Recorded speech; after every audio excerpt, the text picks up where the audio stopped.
పితా పుత్ర పవిత్రాత్మ నామమున ఆమేన్. క్రీస్తునాథుని యందు మిక్కిలి ప్రేమగల ప్రియమైన సహోదరి సహోదరులారా, ఈరోజు మనము తపస్సు కాలం 3వ ఆదివారంలోనికి ప్రవేశించి ఉన్నాం. ఈనాటి దివ్య పట్టణాలను మనం చూసినట్లయితే మొదటి పట్టణము నిర్గమకాండము 20వ అధ్యాయము 1 నుండి 17 వచనములు. రెండవ పట్టణాన్ని పునీత చిన్నప్ప గారు కొరింథీయులకు రాసిన మొదటి లేఖ 1వ అధ్యాయము 22 నుండి 25 వచనములను, పవిత్ర సువిశేషమును యోహాను గారు రాసిన సువిశేషము 2వ అధ్యాయము 13 నుండి 25 వరకు మనము ధ్యానిస్తూ ఉన్నాం. ప్రియ సహోదరి సహోదరులారా, మనం ఉదయం లేచిన దగ్గర నుండి రాత్రి పడుకునే వరకు శుభ్రంగా ఉండడానికి ప్రయత్నిస్తూ ఉంటాం.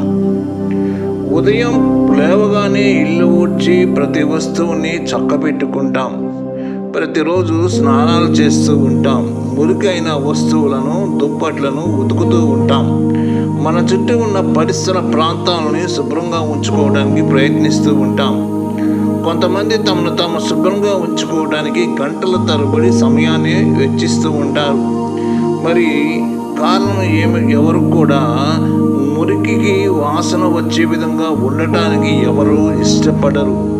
మనం మురికిలో జీవిస్తే తర్వాత అది అనేక వ్యాధులకు దారితీస్తూ ఉంటుంది. ఒక్కొక్కసారి జబ్బు పడితే అది మన ప్రాణాలకే ప్రమాదంగా తయారవుతుంది. కనుక శారీరక పరిశుభ్రత, మన చుట్టూ ఉన్న పరిసరాల పరిశుభ్రత మరి ఉంచడానికి మనం ప్రయత్నం చేస్తూ ఉంటాం. ప్రియ సహోదరి సహోదరులారా, మరి ఈనాటి పట్టణాలను మనం చూసినట్లయితే మనం క్రీస్తు విశ్వాసులుగా మన ఆధ్యాత్మిక జీవితంలో ఏ విధంగా పరిశుభ్రంగా ఉండాలో నేర్పిస్తూ ఉన్నాయి. మొదటి పట్టణంలో యావే దేవుడు ఇజ్రాయేల్ ప్రజలతో ఏర్పరచుకున్నటువంటి ఒడంబడికను గూర్చి విని ఉన్నాం. ఈ ఒడంబడిక ద్వారా యావే దేవుడు మనల్ని పరిశుద్ధ జీవితానికి ఆహ్వానిస్తూ ఉన్నారు. ఈ ఒడంబడిక ఆనాడు ఇజ్రాయేల్ ప్రజలకే కాదు, ఈనాడు ప్రతి వ్యక్తికి కూడా వర్తిస్తూ ఉన్నది. ప్రియ సహోదరి సహోదరులారా, మనం దేవుని దృష్టిలో పరిశుభ్రంగా పవిత్రంగా ఉండటానికి దేవుడు ఈ 10 ఆజ్ఞలను మోషే ప్రవక్త ద్వారా మనకు ఇస్తూ ఉన్నారు. తన ఒడంబడిక ద్వారా యావే ప్రభు ఇజ్రాయేల్ ప్రజలను తన ప్రజలుగా చేసుకుంటూ ఉన్నాడు. వారిని ఇతర జాతులతో కలవకుండా కాపాడుతూ ఉన్నాడు. ఇతర దేవుల నుండి వారిని కాపాడుతూ ఉన్నాడు. మరి ఈ ఒప్పందం ద్వారా వారిని తన బిడ్డలుగా చేసుకుని పరిశుద్ధమైన సక్రమమైన మార్గంలో వారికి తోడుగా ఉంటూ వారిని ముందుకు నడిపించాడు యావే దేవుడు. కనుక మనం కూడా ఈనాడు ఈ 10 ఆజ్ఞను లేక ఈ ఒడంబడికను ఒక ఆహ్వానంగా స్వీకరించి దానికి అనుగుణంగా నడుచుకోవడానికి ప్రయత్నం చేయాలి. మరి నిత్య జీవాన్ని పొందగోరితే దైవాజ్ఞలను అనుసరింపమని మత్తయి శుభవార్త 19వ అధ్యాయము 17వ వచనం మనం చదువుతున్నాం. ప్రియ సహోదరి సహోదరులారా, క్రీస్తు ప్రభువు ధనికులకు యువకులతో చెప్పుతూ ఉన్నాడు, మరి నిత్య జీవాన్ని నువ్వు పొందాలనుకుంటున్నావు కాబట్టి దేవుని యొక్క ఆజ్ఞలు అనుసరించమని. మరి ఆ 10 ఆజ్ఞలు, ఈ దైవ ఆజ్ఞలు, ఈ ఆజ్ఞలు పాటించి నిత్య జీవితంలోనికి ప్రవేశించడానికి మనందరం కూడా ప్రయత్నం చేయాలి. ప్రియ సహోదరి సహోదరులారా, మత్తయి శుభవార్త 12వ అధ్యాయం 25వ వచనంలో అంతఃకలహాలతో విభక్తమైన ఏ రాజ్యమైనా నాశనం అవుతుందని యేసుక్రీస్తు ప్రభు వాక్యాన్ని పలుకుతూ ఉన్నాడు. యెరూషలేము దేవాలయం ద్వారా నిజమవుతున్నది. ఈనాటి సువిశేషంలో మనం చదువుతున్నటువంటి యెరూషలేము దేవాలయ పరిస్థితిని మనం అనేక సందర్భాల్లో చూస్తూ ఉన్నాం. కొన్ని దేవాలయ పండుగలలో ఈ దృశ్యాన్ని మన కళ్ళకు కట్టినట్లుగా కనపడుతూ ఉంటుంది. ప్రియ సహోదరి సహోదరులారా, దేవుని పండుగలు దేవాలయ ఆవరణలు వ్యాపార స్థలాలుగా చేయబడుతూ ఉన్నాయి. కొన్ని సందర్భాల్లో ఆ పండుగ నిజమైన అర్థాన్ని కూడా మర్చిపోతూ ఉంటాం మనం. మరి ప్రార్థన, దైవభక్తి, సోదర ప్రేమ, సేవ, నిజాయితీగా ఉండవలసినటువంటి ఆలయాలు, గుడులు వ్యాపార సంస్థలుగా మారుతూ ఉన్నాయి. పండగ పేరు చెప్పి అనేక అరాచకాలు జరుగుతూ ఉన్నాయి. ఇలాంటి పరిస్థితుల్లోనే యేసు తిరస్కరిస్తూ ఉన్నాడు. దేవాలయం అనేది ప్రార్థన చేసుకోవడానికి, దేవుణ్ణి కనుగొనడానికి మరియు ఆయన సన్నిధిలో జీవించడానికి అని మనం మర్చిపోకూడదు. ఏ దేవాలయమైనా దాని ముఖ్య ఉద్దేశం ఏమిటంటే వ్యాపారం చేసుకోవడం కాదు. చివరికి మరి ఆ ముఖ్య ఉద్దేశాన్ని మర్చిపోయినట్లయితే అది వినాశనానికి దారితీస్తూ ఉంటుంది. ప్రియా సహోదరి సహోదరులారా, పుణ్య కేంద్రమే కాకుండా పాప కేంద్రంగా తయారవుతూ ఉంటుంది. అందుకే యేసు ప్రభు వ్యాపారం చేసే వారందరినీ అక్కడి నుండి పంపివేస్తూ ఉండటం మనం చూస్తూ ఉన్నాం. వీరిని ఇక్కడి నుండి తీసుకుని పొండు అనే వాక్యము మత్తయి సువార్త 2వ అధ్యాయం 16వ వచనంలో మనం చదువుతూ ఉన్నాం. ఈ వాక్యం మన ఆలయాలలో భక్తిని, గౌరవాన్ని కాపాడడానికి ప్రయత్నం చేయాలి.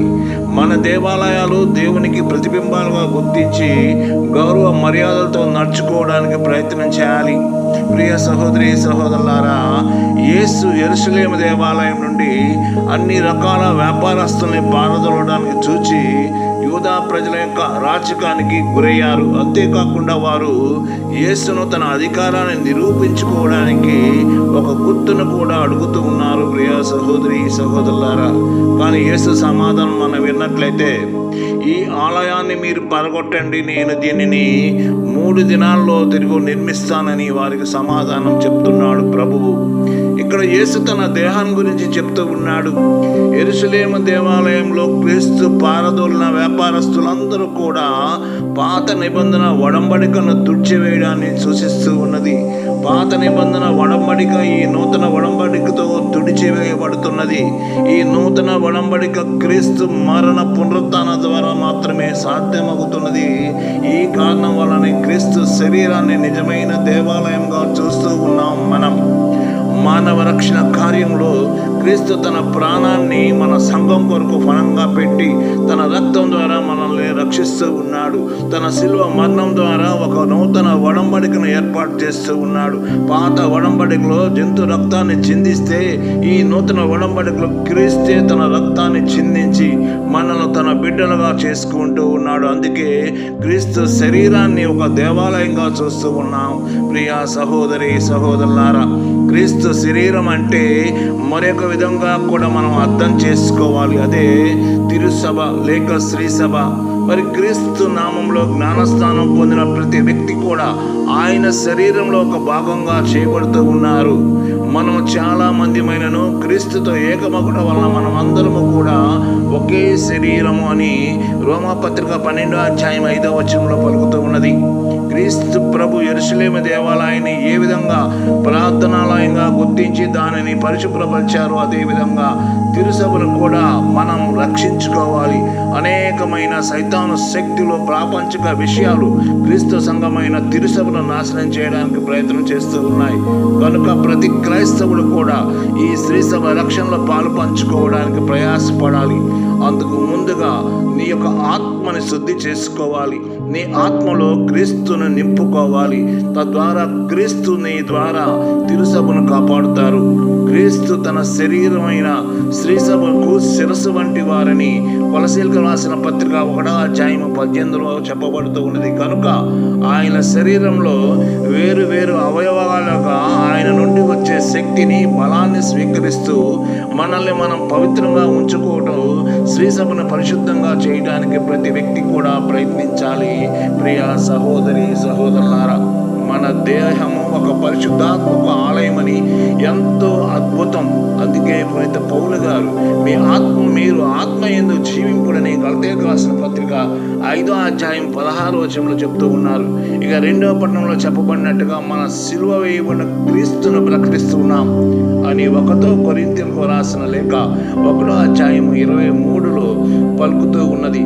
కనుక క్రీస్తు శిలువ మనల్ని పరిశుద్ధులుగా చేస్తుంది. కనుక మన దేహాలతో వ్యాపారాలు చేయకూడదు. అంటే నరహత్యలు చేయకూడదు, వ్యభిచారము చేయకూడదు, మహాపాపములు మహతలంపులు తలంపకూడదు. అంటే మన హృదయాలను, ఆలోచనలను వ్యాపార స్థలాలుగా మార్చకూడదని ప్రభు మనకు తెలియజేస్తూ ఉన్నాడు. అంటే మన శరీరం దేవుని యొక్క ఆలయం కనుక ఆయనకు ప్రథమ స్థానాన్ని ఇవ్వాలి. సైతాను శోధన నుండి దాన్ని కాపాడాలి. దీనిని పరిశుద్ధాత్మ దేవుని సహాయం ద్వారా మాత్రమే అది మనము సాధించగలమని రూఢిగా పలుకుతూ ఉన్నాను.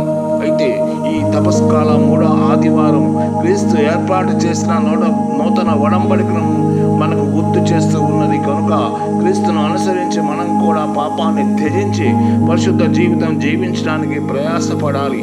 మన స్వార్థాన్ని వీడి ఇతరులను ప్రేమిస్తూ సేవిస్తూ జీవించాలి. కారణం కేవలం విశ్వాసం వలన మాత్రమే కాక చేతుల వలన మానవుడు నీతిమంతుడిగా ఎంచబడినని యాకోబు పత్రిక 2:24 వచనంలో మన యొక్క విశ్వాసాన్ని గురించి పలుకుతూ ఉన్నది.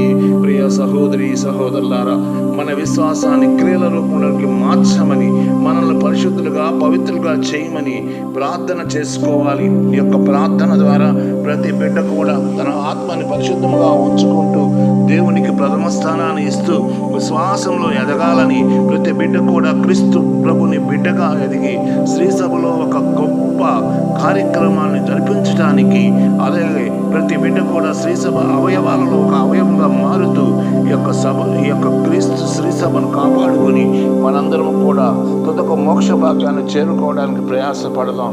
ఈ యొక్క వాక్యం ద్వారా మనందరినీ ఆ ప్రభు పితా పుత్ర పవిత్రాత్మ నామమున దీవించి కాచి కాపాడును కాక. ఆమేన్, ఆమేన్, ఆమేన్.